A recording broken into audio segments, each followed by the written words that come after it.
Yo, what's popping? I am here with a review of the Toronto Defiance Kickoff Clash and a look at their midseason madness schedule. So, before I get started, if you like the video, give it a like, subscribe for more daily Overwatch League content, and comment down below how you think the Toronto Defiant are going to do in the midseason madness. So, Toronto Defiant, 6th seed going into the tournament, 4-2 with a +3 map differential. I put their schedule and how they got there right up there in a different video. And so, first round of winners. They lose to Dallas Fuel 3-0 spectacularly. The first map was very close. It was very strong. Toronto Defiant looked good. They had me fooled that they were a competent team after the first map of Lijiang. They had me fooled. I was like, this is it. There's a run in lower bracket because we're going to lose to Dallas. There is a run. We get to the lower bracket. We face the Houston Outlaws, who lose spectacularly to someone. I don't remember.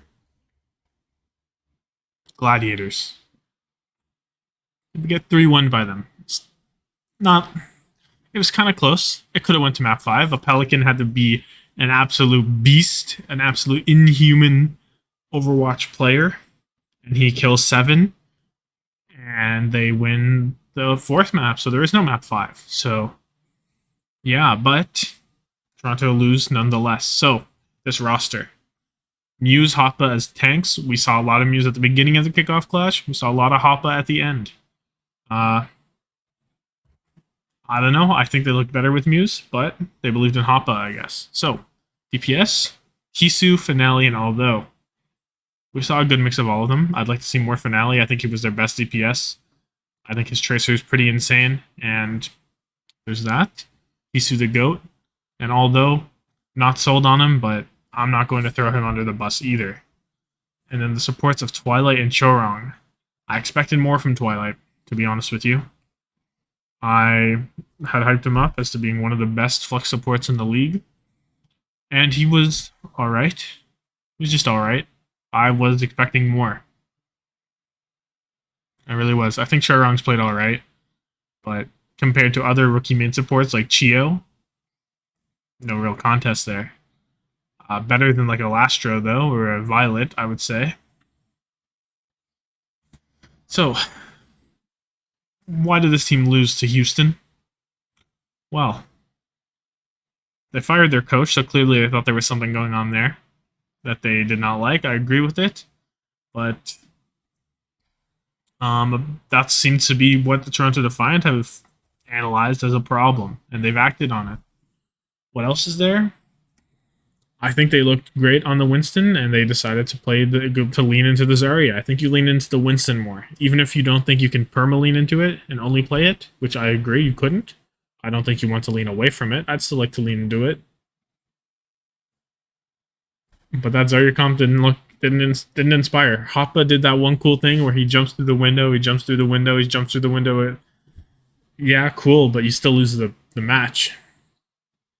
So, looking at their midseason madness, they play London, Florida in week 7, Washington week 8, Glads and Paris week 9, and then Shock week 10. So, should be able to have some winnable games here. Florida, probably giving the edge to Florida right now. Washington, if Washington come to play, that's a problem. The Glads and Shock should just beat them. They should beat Paris, and they should beat London, but London could win. I'm seeing disappointment in my future. A little bit. I'm seeing a little bit of disappointment, and I don't like that.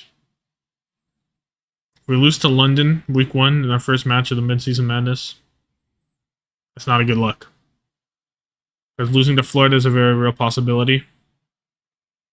Losing to Glads and Shock is almost a certainty.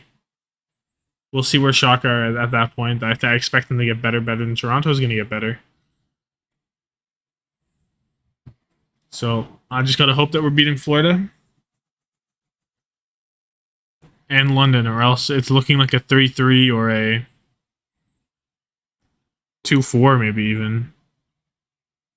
There could be a 4-2 just as easily, but I don't have confidence in this roster, especially with maybe the coaching change. Sometimes you see teams traditionally pop off after a coaching change because like a change of pace and it works out well.